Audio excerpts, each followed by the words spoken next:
Bueno, muy buenas tardes a todos y quisiera saludarlos muy especialmente. Me acompañan dos muy importantes colegas aquí del banco, Laura Ripani y Carmen Pajés.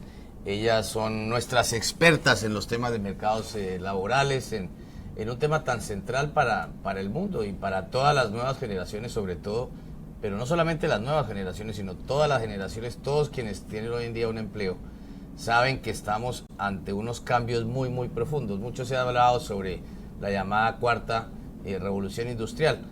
Y uno habla de la cuarta, pero es importante empezar viendo qué pasaba en la primera. Y la primera es cuando llega por primera vez la máquina de vapor o los motores a vapor. Después lo que surge con la electricidad, con las computadoras y hoy en día con las tecnologías de la información. Y cómo de alguna manera hoy en día convergen los sistemas digitales, los sistemas físicos, los sistemas biológicos, y todo esto nos hace pensar que estamos ante un mundo que todos los días cambia y cambia más rápido.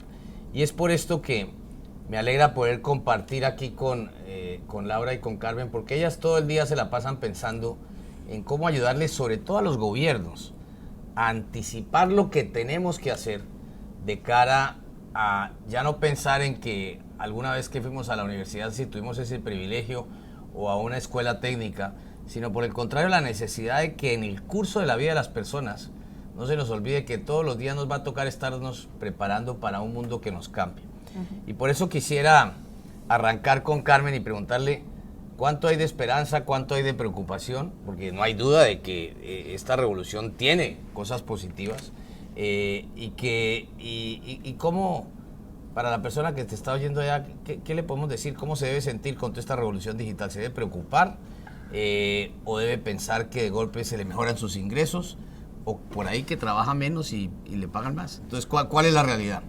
Yo creo que hay algo de preocupante, o sea, todos los días yo creo que nos levantamos, leemos la prensa y encontramos que de alguna manera los ingenieros se las han apañado para que la tecnología, la computación, las máquinas inteligentes colonicen algún sector, alguna ocupación, ¿no? Y de pronto teníamos los cajeros automáticos y después vinieron los conductores, ¿no? Y de pronto Uber empieza y lanza coches que se conducen solos, Google, etcétera, y hoy ya parece que son los conductores de camión y así, ¿no? Entonces, obviamente preocupación porque para todo el que está afectado directamente, pues es un tema.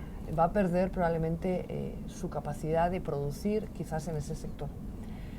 Pero yo diría también que mucha esperanza, porque cada revolución ha traído cambios impresionantes, oportunidades nuevas que a veces cuesta incluso anticipar, ocupaciones, profesiones distintas, nuevas, y por lo tanto al final el balance va a ser, bueno, vamos a ganar por aquí y vamos a perder por allá. Y hoy en día todavía no está muy claro si va a ganar, cuál de los dos va a ganar, pero lo que sí está claro es que vamos a tener que ayudar a mucha gente a transitar de esos sectores que se están viendo afectados a los sectores donde hay nuevas oportunidades, que son muchos, pero esa transición hay que promoverla y apoyarla. Y oyendo a Carmen, no puedo dejar de pensar, Laura, cuando uno mira la historia económica, el mundo vivía de lo que producía el campo. Sí.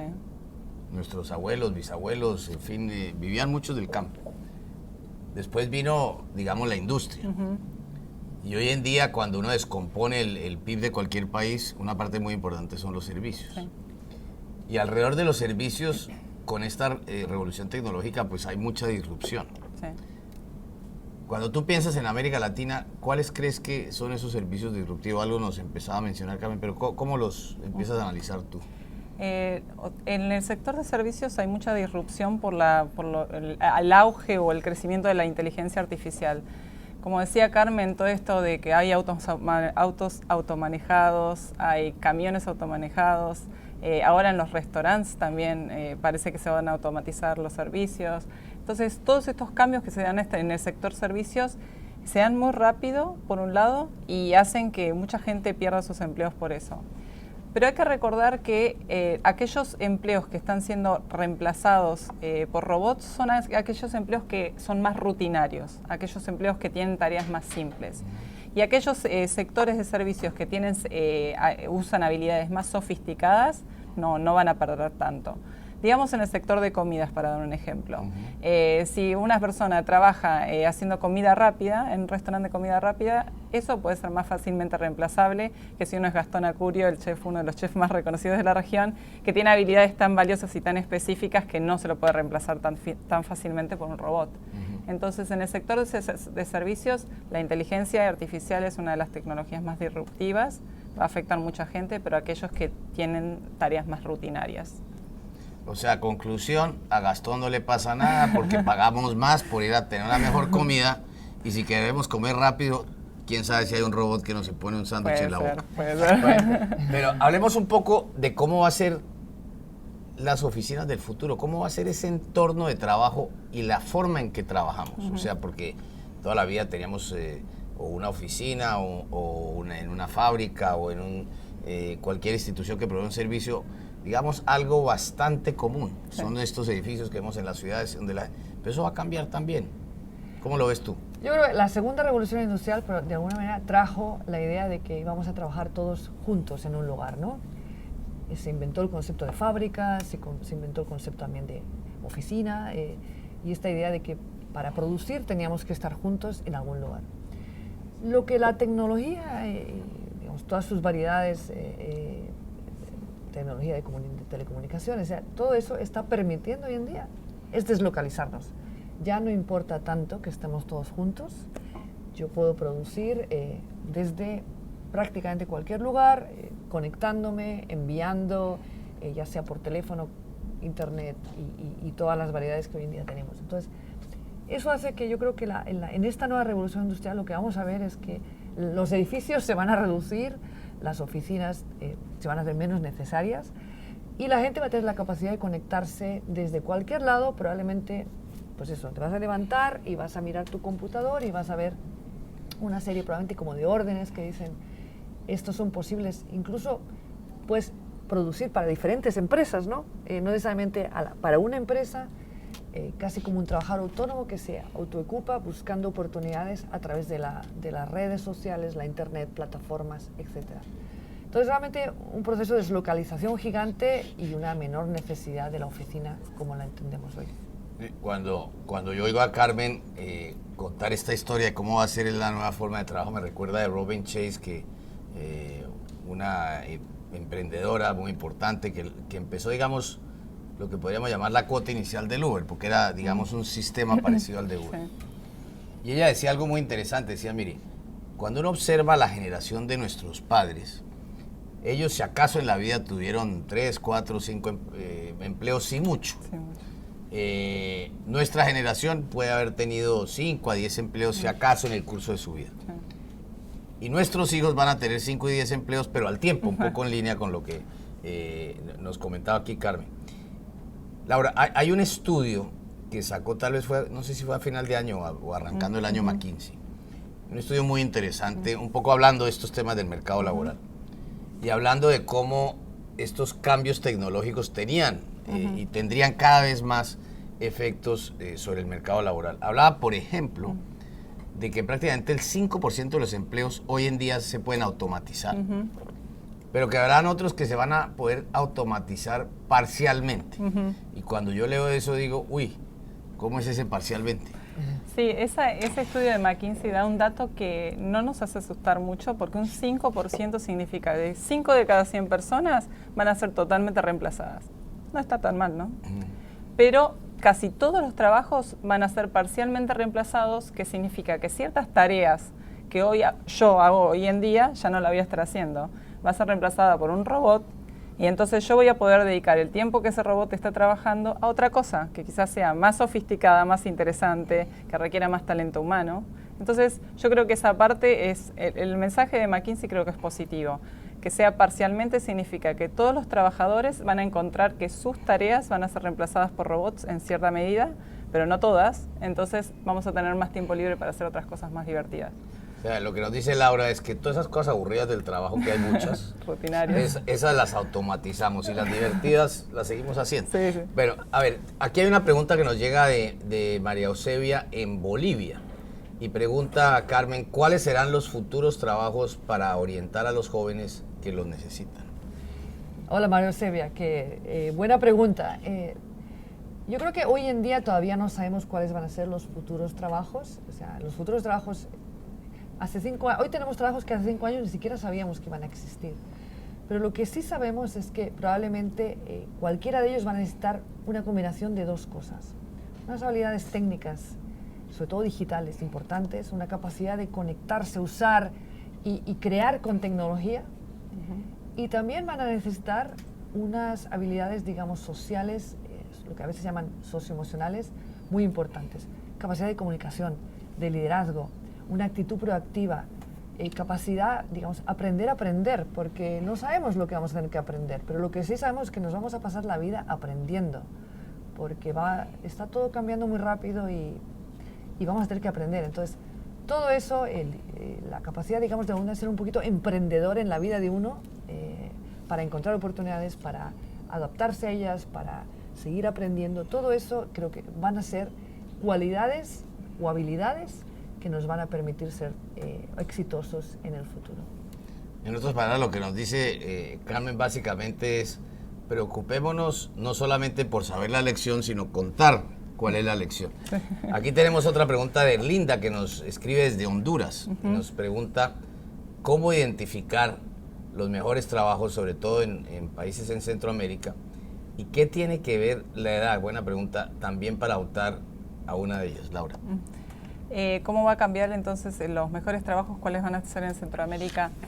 Es difícil, como decía Carmen, predecir cuáles van a ser los trabajos del futuro. Por ejemplo, hay un estudio acá del Departamento de Trabajo de Estados Unidos que dice que el 65% de las ocupaciones que van a tener los chicos que terminan hoy la primaria no se conocen. Entonces, las ocupaciones del futuro es difícil predecir. Sabemos que van a andar en el tema de uso de la tecnología, van a tener que ver con el uso del talento humano, por ejemplo, el tema de enfermeras, cuidado de ancianos, cuidado de niños. Eso no se puede reemplazar por robots, porque hay mucho de empatía, de comunicación, que un robot no puede replicar.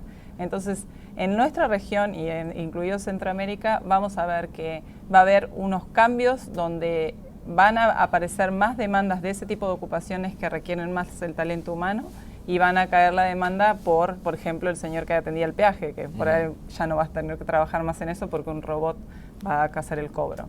Entonces, esos cambios que se ven en Estados Unidos y fuera de la región se van a dar también en Centroamérica. Y de pronto te da la palabra a Carmen, un poco lo que decía es, en alguna medida, los países que están en unas producciones muy básicas, quizás la tecnología es un camino para pegar un salto más importante. Eso me lleva aquí a una pregunta en Costa Rica, de Lilian, que pregunta qué conocimientos y habilidades debemos tener para no salir del mercado laboral. Y sé que tú querías hacer otro comentario a lo que nos comentaba aquí Laura. Sí, o sea, yo iba a decir que justamente una de las oportunidades que nos brinda la nueva revolución industrial es que hoy en día, a través, un poco lo que decía antes, por la capacidad de trabajar remotamente, por la capacidad de conectarse con el mundo a través de las tecnologías, ya no estamos tan circunscritos a nuestro mercado local. Es decir, si estamos en Honduras, si estamos en Bolivia, cualquier país de América Latina, las oportunidades están empezando a ser y van a ser globales. Y es bien importante porque eso quiere decir que el inglés va a ser clave, porque el inglés como idioma, digamos, global, digamos, ya es hoy y va a seguir siendo importante. La capacidad de interactuar con tecnología para a través de ella acceder al mundo va a ser muy importante. Y eso pienso que va a estar creciendo en el camino. Y quería solo un poco mencionar eso como las cosas que son importantes para ubicarse en este mercado local y global, ¿no? Muy bien, aquí nos llega otra pregunta de Verónica en Argentina. Y pregunta a Laura, ¿qué perspectivas tienen los empleos verdes a nivel interamericano? Buena pregunta esa. Sí. Yo creo que a nivel global, digamos, hay mucho más empleo que se está generando de lo que podemos llamar empleo verde, ¿no?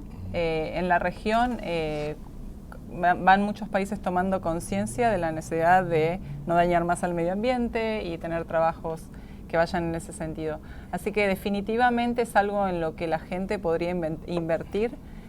capacitarse. Aún los sistemas de formación aún no están preparados para ese cambio, pero deberían ir hacia eso, a tratar de formar personas para esos empleos verdes que se van a ir generando. Entonces, yo alentaría a que la gente se informe acerca de qué es un empleo verde, dónde están esos empleos en la región, y creo que sí va a ser un mercado interesante para que un joven, por ejemplo, ya se pueda ir perfilando para ese lado. No, y sobre este punto de Laura, y es un tema que hacemos mucho aquí en el BID, ¿qué llamamos la economía verde? Porque eso es, digamos, una definición tan amplia.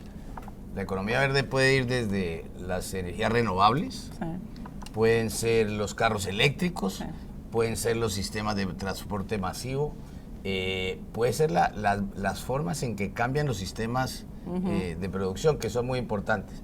Aquí una pregunta desde Venezuela, de Anabel, aquí para Carmen. ¿Cómo podría afectar la automatización los procesos de selección y desarrollo del talento? Es interesante. De hecho, es una buena pregunta, Anabel.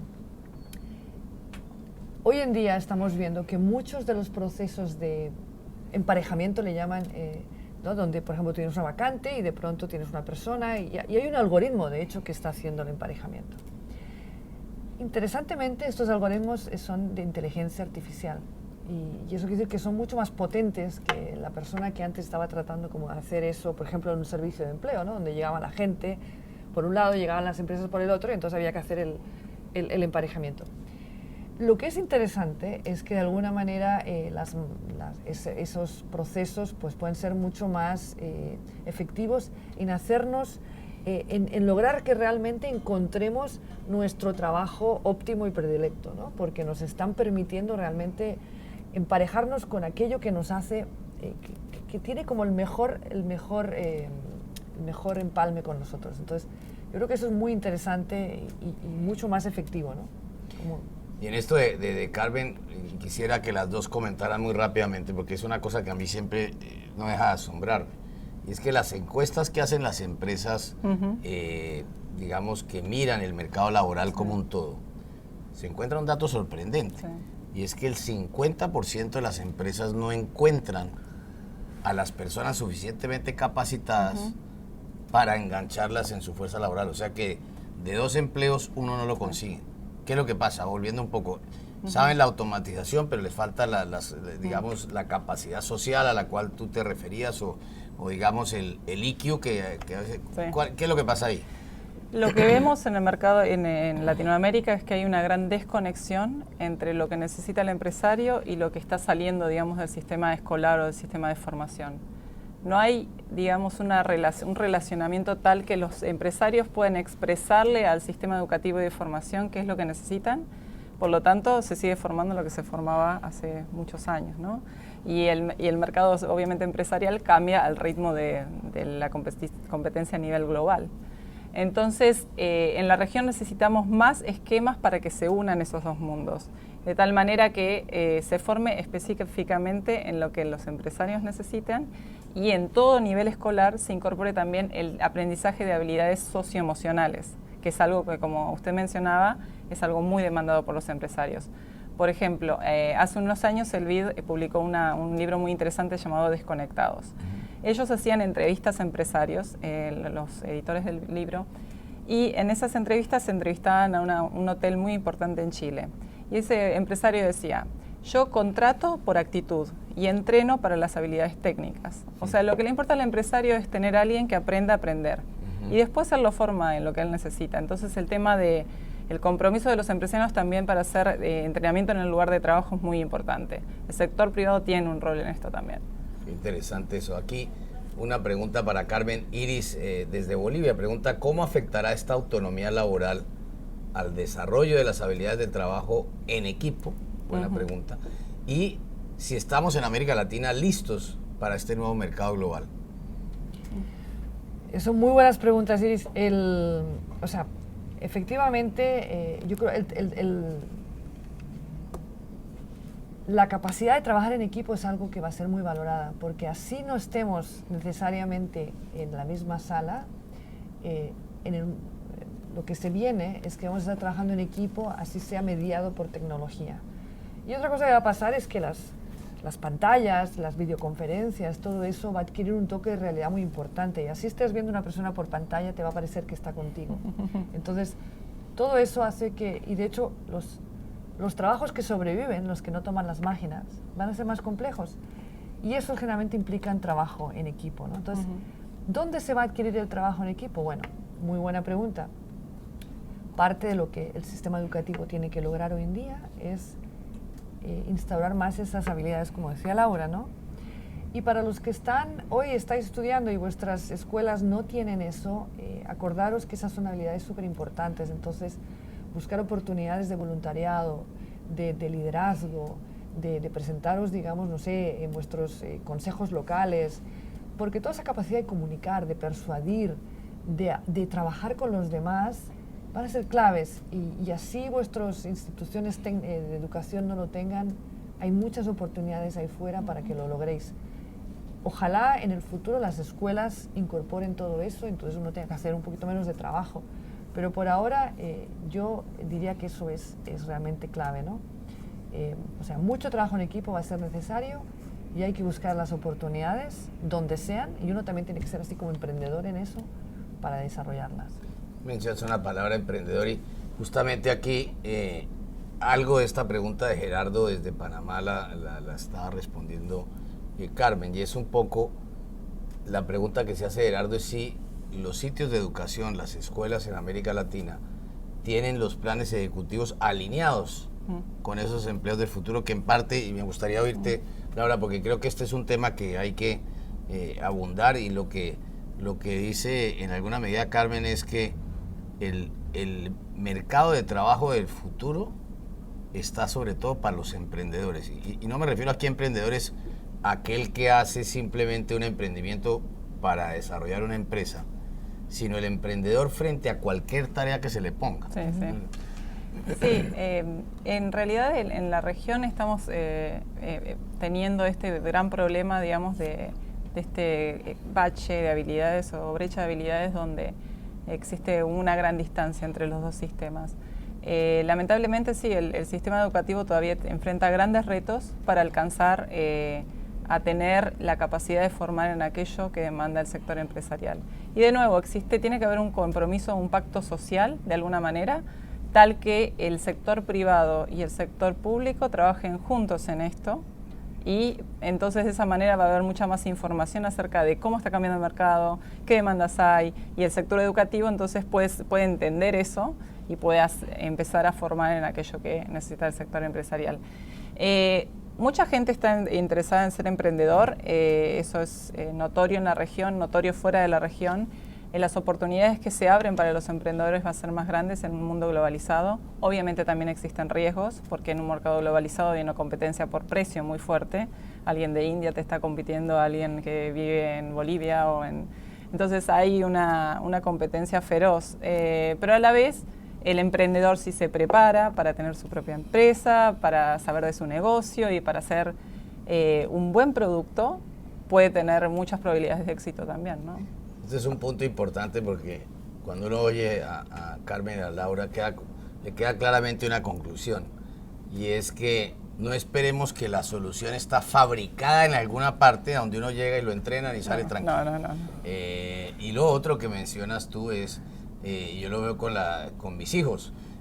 Yo cuando crecí en Colombia, y la competencia era con el de Medellín o el de Bogotá o el de Barranquilla, y ahora es con el de Beijing o en el de Moscú o en el de Washington. Aquí hay una pregunta de Erika bien interesante desde Bolivia, que pregunta: ¿cómo debemos adaptarnos los de la generación X con los nuevos cambios? Bueno, yo creo que un poco lo que decíamos hasta ahora, es decir, entender que parte de lo que hará un profesional, una persona exitosa en este nuevo entorno es la capacidad de adaptarnos. Es decir, ser abierto, no luchar contra esto. Es muy difícil poner palos de rueda a algo que es tan poderoso como lo que está pasando. Sino más bien ver cómo uno encaja en ese mundo, es decir, qué oportunidades tengo, qué puedo hacer, informarse, buscar oportunidades de formarse también, ya sea, por ejemplo, en codificación. Hoy en día hay un montón de recursos en las páginas web. uno puede, por ejemplo, aprender a codificar solo con instrumentos y con cursos que baja de la web. El mismo banco produce toneladas de cursos masivos que también les invitamos a que miren porque hay un montón de material ahí. Es decir, yo creo que la proactividad va a ser realmente la base de mucho de esto. O sea, desde el banco vamos a seguir trabajando para que los centros, digamos, para que se incorpore mucho más de estas ideas en el sistema educativo y de capacitación, pero creo que el individuo, la persona, tiene que hacer mucho de su parte también, ¿no? Y yo quiero retomar un tema que mencionaba Carmen, y es el siguiente. Estos llamados cursos masivos en línea, para la persona que no los ha visto, y como todo el mundo tiene, resume esto, lo llaman típicamente MOOCs.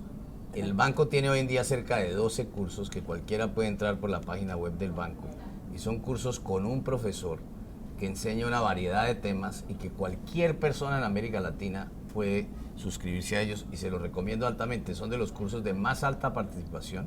Están en la plataforma edX, que la desarrollan nada menos que la Universidad de Harvard y de MIT, dos de las mejores universidades del mundo. Yo sé que estamos cortos de tiempo, pero yo no quisiera terminar sin preguntarles a Carmen, a Laura, algo que a mí me preocupa mucho, que además está en toda la literatura, y es el rol de la mujer en el mercado laboral. No hay duda de que entre más participe la mujer en el mercado laboral, mejor le va no solamente a las mujeres, mejor nos va a todos. Sí. Porque la prosperidad que ello genera es muy importante. Y eso lo compruebo yo aquí. Como ustedes ven, tengo dos mujeres al lado, y uno por eso es que le va bien en el BID, porque tiene más mujeres que hombres, que le están diciendo cuál es el camino. Yo quisiera preguntarles, ¿cómo está a las dos, para concluir? Y porque además muchas mujeres nos preguntaron, y yo les agradezco. ¿Qué le podemos decir a las mujeres que están o entrando al mercado laboral o están en la mitad de su carrera? ¿Cómo ven ustedes esto desarrollándose en Latinoamérica? Sí. Bueno, la participación laboral femenina en América Latina ha venido creciendo, pero no está a los niveles, muchos países están con niveles muy bajos aún de participación. Las carreras que vemos que hacen más uso de la tecnología, llamémosle las tecnologías de la información, las ingenierías, tienen una muy baja participación de la mujer a nivel de estudios. Entonces, si aquellas carreras que van a ser más demandadas van a tener una baja participación de la mujer, entonces vamos mal, ¿no? Vamos perdiendo. Yo creo que para las generaciones que están decidiendo qué estudiar, por ejemplo, y para las mujeres que están decidiendo qué estudiar, tendrían que empezar a mirar ese tema, el uso de la tecnología de la información y a elegir carreras como todo lo que es computación e ingenierías. Por otro lado, todo el tema de tratar de buscar esquemas flexibles de trabajo es algo que también va a ser muy promisorio para la mujer en América Latina. Si ellas pueden elegir cuándo trabajar, pueden también balancear con el tema de la familia, y eso les puede abrir oportunidades. Así que también vean esos esquemas flexibles como una oportunidad de trabajo. ¿Tú, algún comentario? Enfatizar lo mismo que dijo Laura, o sea, las carreras del futuro hoy en día tienen, digamos, una clara orientación técnica y tecnológica, y las mujeres por una razón o la otra siempre nos hemos visto, yo no sé, asustadas o como que no es para nosotros, y al contrario, si esas carreras son las que van a venir al mundo y las mujeres queremos ser importantes en este mundo, tenemos que entrar en esas carreras, y eso es súper importante. Qué bueno este mensaje, porque yo quisiera cerrar aquí contándoles de una experiencia de un programa que el banco patrocinó justamente en el Perú y que se ha venido haciendo en varios países. Y ustedes se sorprenderán de lo siguiente: ¿de qué se trataba ese programa? Es un poco decirle a las mujeres que estaban recién entre 21 o 24 años, se habían recién graduado del colegio, empezado una carrera, se habían aburrido, podían estar estudiando, no sé, derecho o algunas cosas de arte, y se dieron cuenta que ese no era su futuro, y menos que allí tendrían un importante desarrollo laboral. Entonces, ¿qué hicieron? Un grupo de jóvenes creó un centro de estudios que les permite escribir code, o sea, es el lenguaje de computación. El lenguaje de computación descansa fundamentalmente sobre las matemáticas. Sí. Y yo pude ver de primera mano cientos de mujeres que están dedicando muchas horas de trabajo para aprender a escribir code, como se le dice típicamente en el mundo de la innovación, y estas mujeres salen rápidamente y se la rapan en el mercado laboral porque están metidas escribiendo páginas web, están imaginando y de golpe toda una creatividad que no sabían que tenían, la empiezan a desarrollar. Y creo que eso es justamente lo que nosotros queremos todo el tiempo estar haciendo aquí en el BID, una reflexión sobre un tema que es central para el futuro de todos nosotros. Yo por esto quiero una vez más agradecerle a Laura, a Carmen, por podernos acompañar hoy en día en este Facebook Live. Recordarles que ellas tienen un blog que yo se lo recomiendo a todos, se llama Factor Trabajo. Bien vale la pena que lo busquen, que la sigan. Ellas permanentemente están generando ideas, conversaciones sobre este tema en la parte privada, en la parte pública, porque no hay duda de que este tema nos afecta a todos, a los gobiernos, donde hay 10 millones de trabajadores en los gobiernos latinoamericanos. O nos ponemos en el siglo XXI o nos ponen en el siglo XXI. De tal manera que este es un tema fundamental. Y quiero además hacer aquí una cuña, una publicidad. Y es que hay un libro que se llama Aprendices del siglo XXI, un modelo para América Latina y el Caribe. Lo pueden bajar gratis, bájenlo rápido, échenle una leída, porque eso les va a ayudar mucho. De nuevo, gracias a todos los que han participado. Nosotros nos gusta hacer estos eventos de Facebook Live, pero lo que más nos gusta es que hayan preguntas de quienes nos siguen. Y de nuevo, muchas gracias gracias a todos. A Laura y a Carmen. Gracias.